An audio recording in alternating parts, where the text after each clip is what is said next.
Like, hi everyone. Welcome to me losing my mind. Daily occurrence. Dino's not actually here right now. No, I'm not.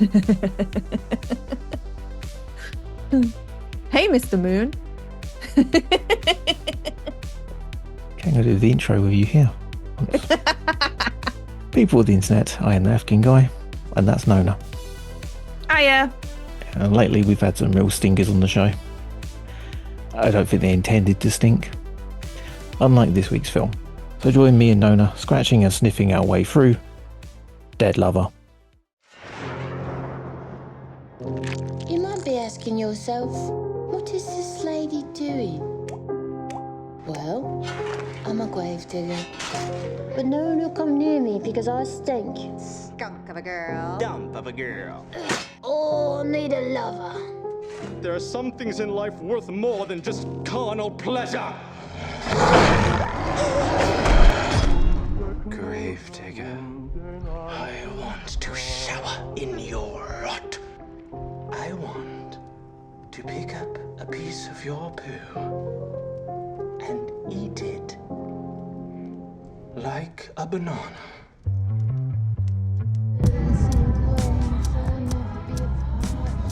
So if you had an aroma, what would it be? In terms of like how I do smell, or just if I could have any? Do how you would smell and how you would assume people think you smell through the screen. Oh, I know I smell like an old lady most of the time. Like, I'm upset. So I'm not a fan of citrus. I'm like a massive fan of floral stuff. And like the other day, my little one came over and he turned to me and he said, "You smell like my grand's garden." I'd had a bath and had used like lavender in it, but then I have a body lotion that also has lavender. So apparently I just smelled like a flower garden. How I think people think I smell, like spite and rage, probably. Daddy issues, defiance of the man. I'm covered in tattoos and piercings, and I'm under no illusion how people do view me. Defiance of the Cigarettes man. and sadness. That Yeah. sounds like a female version of Lynx. It sounds like the women's version of System of a Down. It's the counterpart. Yeah, mine coffee and old shelves, apparently, because deodorant makers creating stuff for men these days have decided that woody smells are in. It's like pine, Yeah. oak. I'm not sure who was in marketing that day decided, blokes like to smell like an old set of drawers. Yeah, it's weird, men's stuff. Yeah, it's the beard oils as well. It's like it's oak, it's pine, It's rich oak, either cigars. you either smell like a teenager or you smell like an old man. There's no like middle ground. Although I think old men smell like Old Spice. That they smell like that.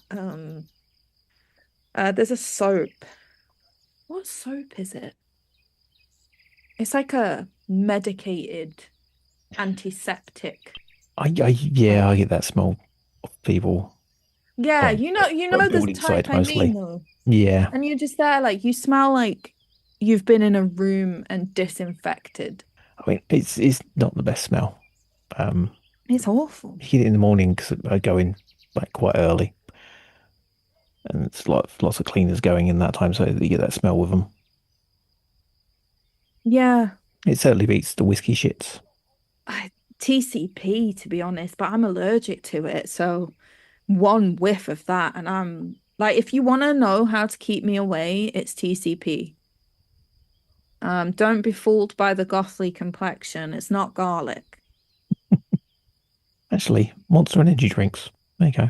That would be what I'd associate you with. I've not had one of those for a long time, though. I think that's what's fun. Although I did get a TikTok the other day of someone making a Monster Energy drink jelly cake. I was like, yeah, no, you're about 6 months too late. In fact, longer than that. I haven't had an energy drink in literally months. Do I miss them? Yes, I do think they're half the reason why I'm still incredibly tired. But you're probably right, to be fair. I was going to ask you if you tasted the Viking berry, but obviously not. No, I don't think I've had one It's only come out recently, so yeah, that's my like six treat for months tomorrow, I think. easily. Are they good?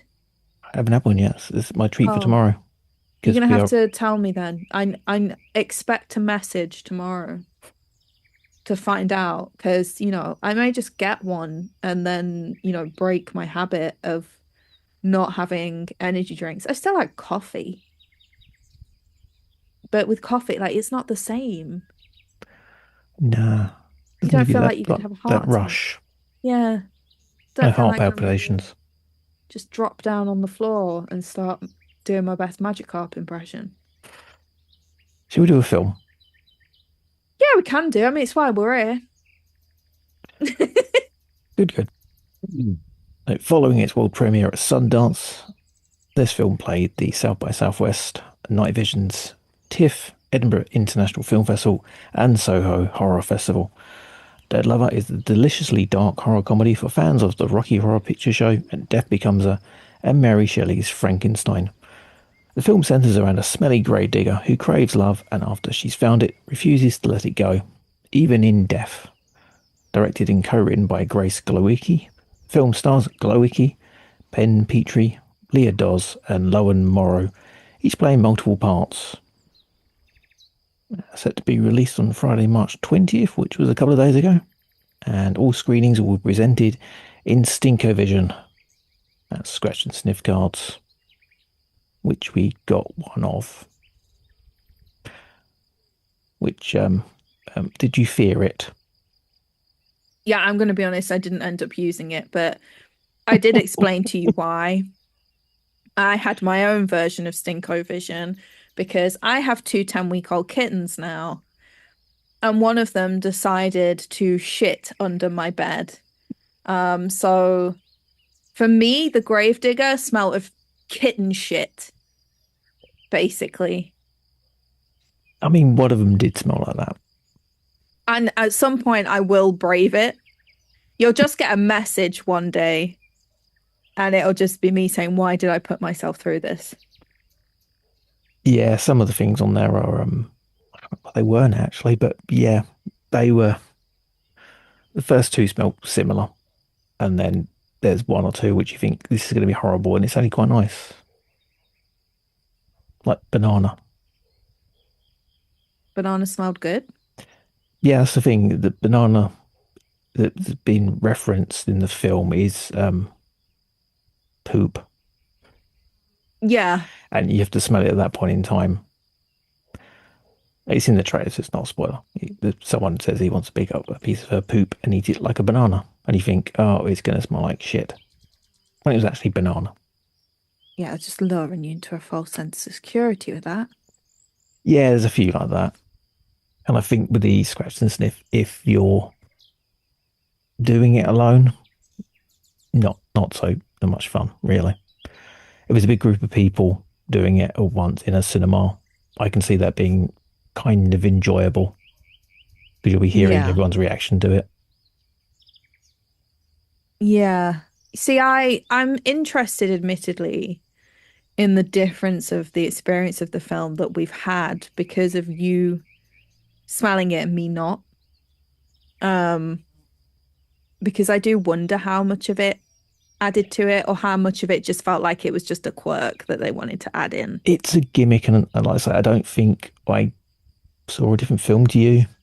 I think if you're in a group of people, it adds to it. Yeah, this is an odd film, really. It's shot to look like a low budget DIY stage show. Yeah, it reminded me a little bit of the type of stuff I'd be expected to make in college. But I am also going to say I did actually enjoy it in its obscure and outrageous, campy way. But I could not stop seeing the gravedigger as Kerry Mucklow from This Country. If you've ever seen the BBC series This Country, No, I don't see that one.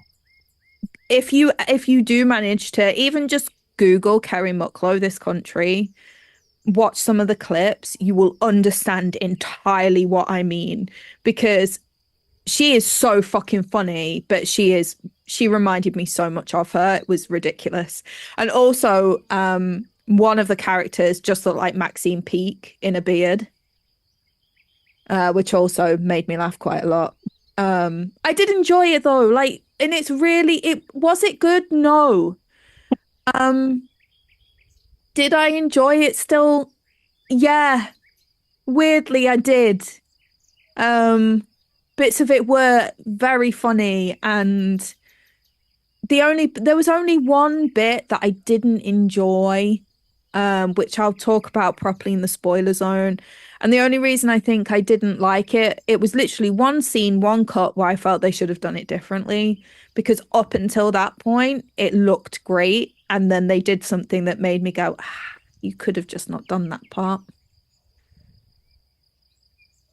Yeah, I wanted to like it more than I did. I enjoyed it Yeah. to a point. I think what they did was really imaginative, like how they used everything. Like they deliberately limited what they had to work with, so it does look cheap, but they deliberately did it that way. They used lighting methods which are pretty old school. Yeah. Um, the The sets wigs were were something. just yeah, I think it was all really cheap stuff, and the sets were just two stages where they dressed it very sparsely and used a lot of just the simple visual effects, and I really like that stuff. Um, but it I don't know, just it dragged a little bit for me, and I think if it was with an audience, it would have been a lot better. So I think with the crowd they're going for like a Rocky Horror type event at the cinema, yes, it would work better in that situation. It's not something I can watch, or I suggest anyone to watch at home on their own. Yeah, it was it's very token theatre. And I can't remember whether that was Brecht that created that. But token theatre is it's using certain things to give the effect, which is why parts of it were quite smart. You knew when you were at the gravedigger's house because of the windows, for instance, and that was the token for the gravedigger's house. Mm. You knew when you were it was one of those you knew when you were at the three characters' place because of the way they were positioned and lit up. Mm. So they were smart in their transitions. And again, I don't know if it was just because it was so silly. At one point it did kind of go completely off the rails, and I just sat there like, I don't even know what I'm fucking watching anymore. Like, and that feels weird considering how it starts. The fact that I was like, it's gone off the rails. Um, yeah, I don't know. I did enjoy it. I like you said, I do think it is a Rocky Horror experience movie. I think that's the whole reason for the gimmick and everything else. Like, Yeah, I think with that they had one element I think this is missing, and it's I don't know if this is a first for me, but this needed musical numbers. yeah, It I don't needed know if it that was, hook to it. I don't know if it's so much musical numbers, because I don't know where they would have fit them in. Oh, there's so many places you can fit them in. But I also don't know if it's, it reminds me of The Room.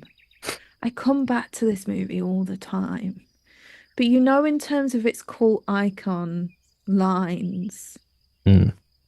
Hello, Mr. Moon will be forever ingrained in my head. Um, and the finger in the bag. It's in the bag. Um, yeah, I don't know. I enjoyed it. Would I watch it again? Yeah, probably. But I was bored. And I probably would suggest it to my friends who like really outrageous movies. Yeah, I'd say I'd recommend it to people because, It was fun. yeah, like I say, solid A for effort in terms of what they did. Really enjoyed it. In terms of what they did, shot Yeah. on 16mm actual film, proper stuff. They put all the effort into it. They wanted it to look DIY, low budget, experimental theatre, which it did. I kept it simple, did what they could with what they had. I say it's just that thing of a little bit repetitive, and the appeal gets lost when you're just sitting alone at home on sort of scratching and sniffing something that's like was it ghost vomit? Yeah, Ghost Vomit was on there. Yeah, and you get the smell of it, and you go, that's disgusting. And you think if there was a group around me or a large room around me doing the same thing, there'd be a lot more enjoyment with it. Yeah, the people who'd see other people's reactions and be like, no, no, and they're kind of shoving it in the face of people. Yeah, like I agree with that 100%. Or if they 100%. pipe the smell into the room. No, I couldn't cope with that. That's what my kitten tried to do. Kid shit. And succeeded, to be fair. I had to take the whole bed apart. Had to take the mattress off, all of the slats off. So for the people who made Dead Lover, just get a kitten to shit in the room beforehand and you're set. Really fucking sets the mood.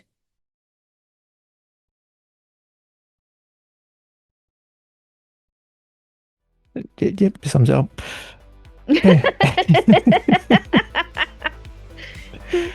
Okay, where can we find you online? You can find me on Blue Sky. I'm Nona Goff, 2 Fs.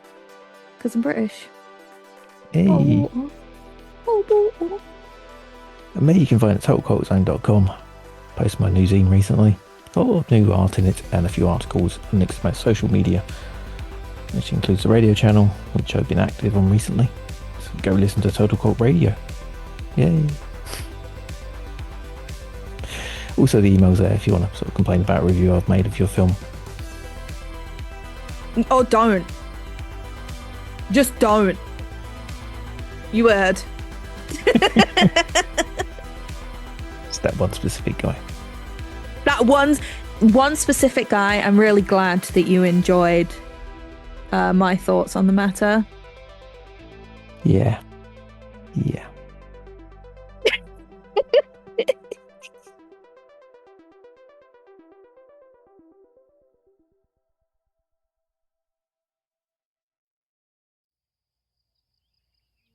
Spoiler zone.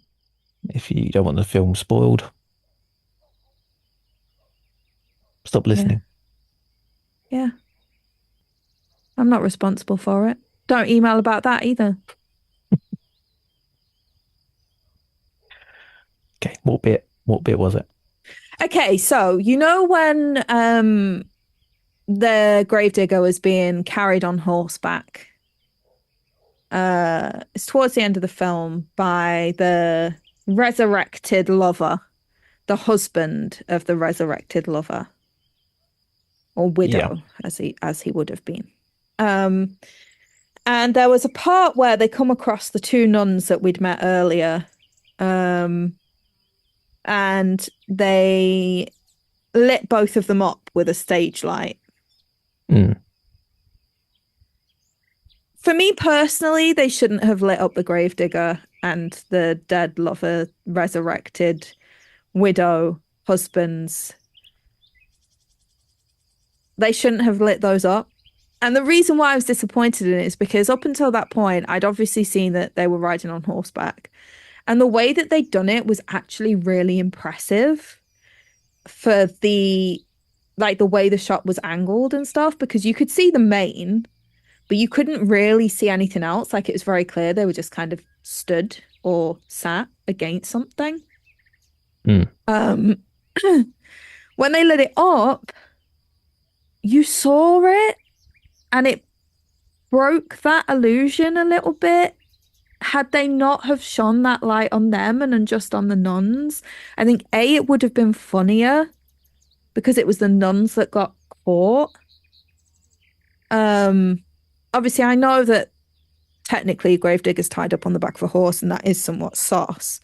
But B, I think like I say with the horse, it just ruined it a little bit because they'd shot it so well for it to then be very obvious that there was like a block covered in like a plush velour and then another block with the mane on it.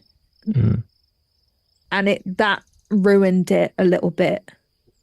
I felt like, because now suddenly I could see how they'd done it. And I didn't want to know how they did it. Does that make sense? Yeah. I think, what was it? Grace Glowicki said that Monty Python is one of the inspirations. So I'm guessing the whole thing with the Holy Grail where they're doing the coconuts, like showing it, is part of the comedy. I didn't find that part funny though. Mm. I found the nuns being caught funny. That was funny, but I felt with the gravedigger and stuff, it was just more awkward. They bumped into them. I don't know, maybe that just passed over my head, but that part for me just broke that whole illusion a little bit. And if they really wanted to be outrageous with it, then they should have maybe shown more of what they were sat on, and that what they were sat on be more outrageous than whatever the fuck it was. You know, whether it was like 2 dining stools. Mm. Do you know what I mean? Like, make it, if you're going to do that, make it fucking outrageous to the point of where it's like, oh, holy shit, of course. Or don't show it at all. Because what they did show, I was distracted, clearly enough. I don't even remember what they were sat on, stood on, whatever. Because I was so distracted by the fact that I could see the plush. Like, if they were going to go with that, they should have even just gone with like a fucking mop head with the mane kind of propped over it. Make it fucking crazy. Don't make it half realistic and then expect people. And I say realistic, but that's because that's the type of stuff you would use for a pantomime horse. Go full outrage or don't bother. I think that's kind of my thing on it. Because there was enough in it that was fully outrageous. So Really? You thought that was outrageous? I mean, Thinker? I did really fucking enjoy the one guy that you could never understand a word of. That's how I should do all of these podcasts going forward. And that's just you like, yes, of course. Makes total sense. Go back to my earlier podcast. I sounded like that.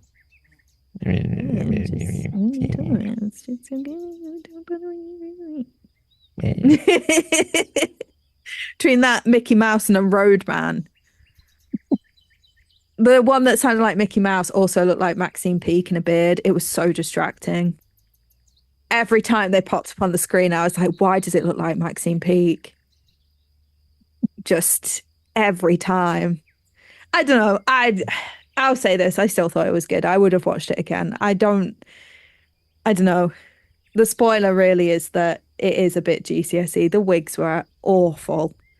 The gravedigger's wig drove me fucking insane. I saw her hairline at various points. Like, yeah, I don't think they were going for like super. It was an Elsa wig. I put money on this. It was a fucking Elsa wig that they just put further forward on her head and then tilted up slightly to give the form. I've used wigs plenty of times. I used to wear them. I had alopecia at one point, so I was wearing wigs because of that. I know how these wigs fit on these people's heads, and I could see what they'd done. But it was 100% an Elsa wig. I don't think they go for an Oscar with it. I'd give it a try. Never know. Ugly Stepsister nearly got one. Nearly, yeah. Yeah, but they had a fucking budget. This one, they were smoking cigarettes. I did enjoy the lying on the bed with the cigarette parts, like the monologues. Just absolute mood. The stroking of the roses. I nearly said the stroking of the bush, and that would have been an absolute line to end on.